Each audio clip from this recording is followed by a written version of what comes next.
भीमसेन ने गदा उठाई, एक गदा मारी तो जो सुरंग का दरवाजा था टूट गया, निकलो बाहर। और वहीं से आग लगाई जहां पुरोचन सो रहा था। पूरा महल वो इतना प्रज्वलित है, एक जगह छुआती पूरा महल बम से, जिसे बम फूटता है ऐसे पूरा महल आग आग हो गया। रात भर आग जलती रही, इतना उसमें सामान था।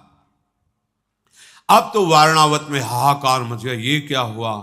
महल में अचानक आग लग गई, सब लोग पांडव भस्म हो गए, बड़ा आर्त भाव। अब भगवान की देखो लीला की, पांचों पांडव मर गए और कुंती भी मर गए। इसके प्रमाण के लिए भीलनी उसके 5 पुत्र वहीं जल गए। चारों ओर आग ही आग। पूर्वासी जन दीन ताले हाय हाय करके सब घेरे हुए हैं आसपास। ये पुरोचन जरूर पापी इसी में लगा रहा कि पांडवों का विनाश कैसे। धिक्कार है धृतराष्ट्र की बुद्धि को, धिक्कार है दुर्योधन की बुद्धि को। ऐसा पूरी रात खड़े रहे। जब दिन हुआ तब वहां जांच शुरू हुई। लोग ऐसे, वो जो सुरंग बनाने वाला था बड़ा प्रवीण था।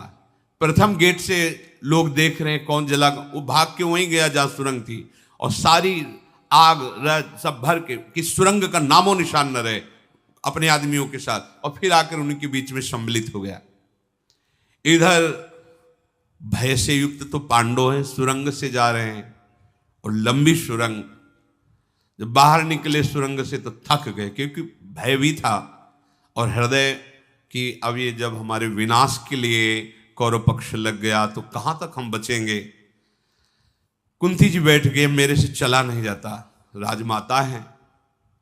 नकुल सहदेव भी, भीम ने भयंकर रूप धारण किया, कुंती जी को ऐसे बैठाला, नकुल सहदेव को यहां बैठाला, अर्जुन और युधिष्ठिर को ऐसे टांगा, चल पड़े। भीम चारों को ऐसे, महापराक्रमी परम वेगशाली भीम ऐसे लेकर के अपने मां को और चारों भाइयों को चल रहे हैं। रास्ते में जो मतलब यहां से रास्ता नहीं, पहाड़ है, एक लात मारते वहां से गली बन जाती। कोई वृक्ष सामने आता जरा से धक्का में गिरा देते, वायु वेग से। पवन पुत्र हैं भीम, तो वो रास्ता बनाना नहीं पड़ता, जिधर से चलते रास्ता बनता चला जाता। तेजस्वी वायु की गति के समान अपने पैरों के ठोकर से पृथ्वी को विदीर्ण करते हुए आगे बढ़ रहे थे। परम ज्ञानी विदुर जी ने पहले ही नौका लगा रखी थी गंगा जी के किनारे। जब वहां गए तो नौका को चलाने वाला आया, प्रणाम किया और कहा, मुझे विदुर जी ने आपकी सहायता के लिए भेजा है और मैं उनका हूं, इसलिए आपको बता रहा हूं कि आपको उन्होंने म्लेच्छ भाषा में उपदेश किया था और ये उपदेश किया था, क्योंकि विश्वास होना, पता नहीं दुर्योधन का आदमी हो तो। उन्होंने कहा, हाँ मुझे विश्वास है। बोले आप आराम से नाव पर बैठिए, और बहुत दूर धारा से बहुत दूर जाकर के उनको उस पक्ष में किनारे पे छोड़ा। भयंकर जंगल, पूरे जंगल में कहीं पैर रखने की जगह नहीं, बड़े बड़े कांटे बांस ऐसे जैसे जंगल होते हैं, और बड़े ही हिंसक जंतु। कुंती जी ने कहा, आप कहां जाएं?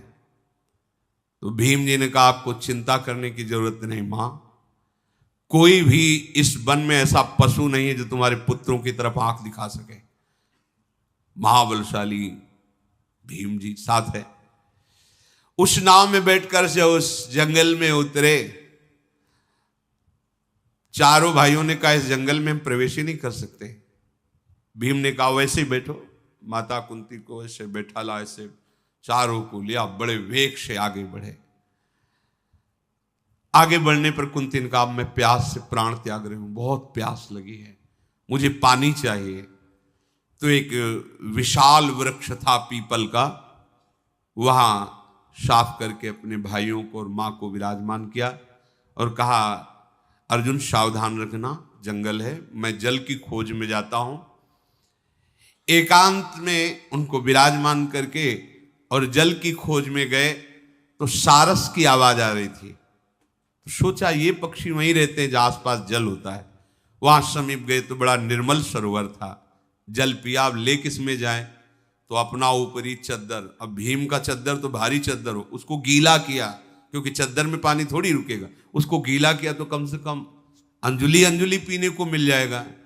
कैसी विपत्तियां आती धर्मात्माओं के ऊपर, जरा सी विपत्ति में हम धर्म छोड़ देते हैं। इन महापुरुषों ने कैसे भयंकर कष्ट सहते हुए धर्म का, सत्य का त्याग नहीं किया। जब वहां गए तो वहां सब शिथिल होकर सो रहे थे, तो सोचा कि जगाना तो ठीक नहीं है, पर मुझे जगना आवश्यक है। वो जग ही रहे थे कि एक विशाल काय दैत्य बट वृक्ष में रहता था, उसकी गंध में मनुष्य की गंध आई। जैसे पका तरबूज खरबूजा होता है तो सुगंध आती है, ऐसे उनको अपने खून की गंध आती है। उसने अपनी बहन से कहा कि आज तो बढ़िया समझो भंडारा है हमारे लिए, ये आए हैं और बड़े वीर हैं, जाओ इनको लाओ मार के, आज हम लोग खाएंगे। इधर भीष्म जी, विदुर जी और सब बड़े बड़े कुरुवंशी बहुत उदास हो गए कि पांडव मारे गए। धृतराष्ट्र भी जलांजलि देने के लिए आए, दुर्योधन आदि भी आए। दुर्योधन, कर्ण, शकुनि सब मुस्कुरा रहे हैं, जलांजलि, भीष्म जी के आंसू चल रहे हैं। भीष्म जी बार बार कह रहे हैं कि ऐसा कैसे हो सकता है, जो धर्म का पालन करने वाला है उसका नाश कैसे हो सकता है। मेरी ये समझ में नहीं आ रहा कि धर्मात्मा पुरुष का नाश कैसे हो सकता है, कैसे हो सकता है। बार बार रो रहे हैं, कैसे हो सकता है ऐसा, ऐसा कैसे, ऐसा कैसे मृत्यु हो सकती है, ऐसी मृत्यु इन महापुरुषों की कैसे हो सकती है। पर वो जलांजलि दे, विदुर जी ने देखा कि भीष्म जी तो बहुत विकल हो रहे हैं,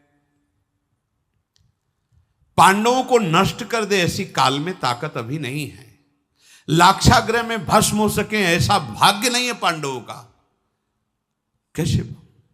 विदुर जी नजदीक गए जलांजलि के बहाने और भीष्म जी से कहा आप जलांजलि मत दीजिए, पांडव मरे हुए नहीं, मैंने पहले से सुरंग की व्यवस्था की थी और वो नाव के द्वारा सुरक्षित जंगल में पहुंचा दिए गए हैं। अब वो अव्यक्त रूप से कहां घूम रहे हैं, पर वो सुरक्षित हैं, आप जलांजलि मत दीजिए, पांडव सुरक्षित है। शेष चर्चा आगे। श्री राधा वल्लभ